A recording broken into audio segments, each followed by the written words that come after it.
What's up guys, it's Brandon Flash. Today we're going to be going over how I prepare my Volkswagen ID4, though this really applies to any electric vehicle, for a road trip.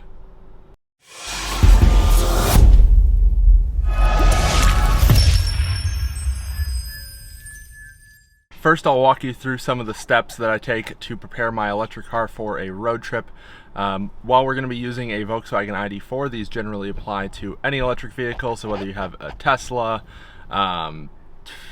Mach-E, whatever the case may be, any sort of road trip EV, these steps should apply to you. So first, we're going to be starting with washing the car. I've already done that. Check out the link up above for how I wash my car. Kind of the same steps. I did a full exterior wash, I did an interior vacuum, interior wipe down. The reason I do that is so that way you can kind of see any defects on the exterior of the car. You can notice any thing that's out of place, whether it's like a trim that's popped out, a gouge in your tire, whatever the case may be. It just kind of gives you an opportunity to get really close with your car and give it a really close look over. So definitely recommend starting with a wash, interior wipe down, vacuum, all that fun stuff.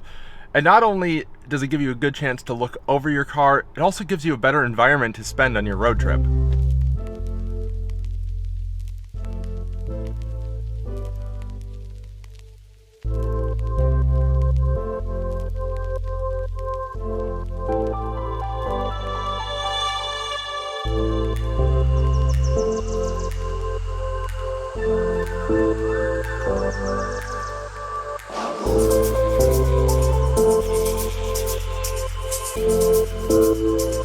The next thing we're going to be doing is checking our tire pressure. So let me show you where to find your manufacturer recommended tire pressure, as well as how to use a tire pressure gauge. So here we have the ID4, we're at the driver's door, and on any vehicle newer than, I believe, around 2008 or so, when the TREAD Act went into place, you should have a placard on your driver's door that tells you the tire pressure that your vehicle is recommended to be at by the vehicle manufacturer. You don't want to just set it to the maximum tire pressure on the sidewall of the tire, because that's going to give you a fairly rough ride. So on this Volkswagen ID4 rear-wheel drive, we're going to be setting the tires to 42 PSI. So let's go ahead and check them, and I'll show you guys how to do that. So here we are at the left rear tire of the ID4, and we're going to unscrew the valve cap here. And I have a Longacre racing tire pressure gauge with a digital display. You just want to turn it on, whether it's a digital one or if it's a little stick one. Those are not quite as accurate, so I generally shy away from one of those if possible. But those you always just want to push all the way in, put it on the tire, and then read where it pops out to. But we're going to be using this digital one, and this one just presses onto the valve stem. So let's take a look. You want to give it a nice firm pressure to not let too much air pressure out. So we're at 38 PSI, so that's about 4 PSI less than what Volkswagen recommends for my car. So we are going to be filling it up to 42 PSI. And just to be clear, I have not been driving it in the past couple hours, so this is a cold tire pressure reading. And that's very important. You don't want to be checking your tire pressure immediately after driving, because when you drive, it actually increases the tire pressure just due to heat in the tire. So here's the tire inflator that I use. It's nothing too special. I'll link it down below if it's still available on Amazon. But basically it's just a 12-volt tire inflator. So I'll plug it in up here on the 12-volt outlet. And then it's got a pretty long cord. So we're gonna bring it back to this tire here. And on this particular inflator, you want to screw this onto the valve stem. And with this style inflator, I tend to overinflate the tires a little bit and then use an actual tire pressure gauge to adjust them down to the desired tire pressure. So let's do that.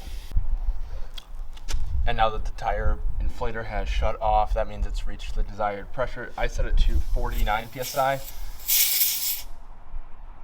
And while Volkswagen does recommend 42 PSI, going into fall with the temperatures dropping here in North Carolina, I'm setting the tire pressures a little bit high. I'm going to be setting them to 46 PSI.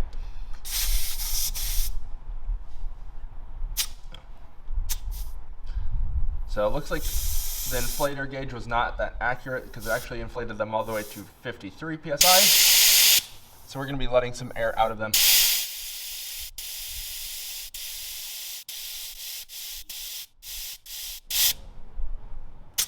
And we're now at 46 psi. Don't forget to replace your valve stem cap, and then you'll want to repeat this process on all 4 wheels tires. And for this next step, we're going to be going back into the car, and we're going to be actually going under the hood. So on a Volkswagen ID4, you'll pull the hood release like on most other cars. On a lot of cars, you'll have to release it from your app or from the touch screen on a Tesla. And then we'll open the hood. And on this, being that there's no frunk, we're going to have to put the prop rod up. So give me one moment. And I've got the prop rod up for the ID4 hood. And just in case you didn't know what it's like under here, you've got a fairly thick actual hood itself for pedestrian safety. There's no frunk. You've got your coolant bottle there, cabin air filter over here, and you've got your washer fluid filler neck right here, and that's what we're going for. So you can actually see that mine is fairly full. You can see the blue down there a little bit. So I'm not actually going to be filling it, but to fill it, you just pop that little cap there, pour it in, of course, just like any other car. On a Tesla, it's generally in the driver's side rear of the frunk area, kind of back in this area, if you will. And now we're going to shut the hood and go back in the car. And while you're under the hood, if you are familiar with the different components under there, it's never a bad idea to kind of just give things a once over, see if anything looks out of place. Even if you don't know what they are, if it looks out of place, maybe schedule a service visit, ask a friend, post in a Facebook group, whatever the case may be. And now we're going to move to the last step that you should do kind of the night before you leave if you have level 2 charging, or maybe a couple days before if you don't have level 2 charging, depending on what you normally charge to. But let's go on to the touchscreen. So we're going to be going to the charge limit. So on the ID4, you go to the vehicle screen, and then you go to the charging screen. And you can see I already have my charge limit set to 100%. But if you don't already have it set to 100% before a road trip, definitely charge it all the way up to 100%. It's kind of a common misconception that charging to 100% is hugely detrimental to your battery.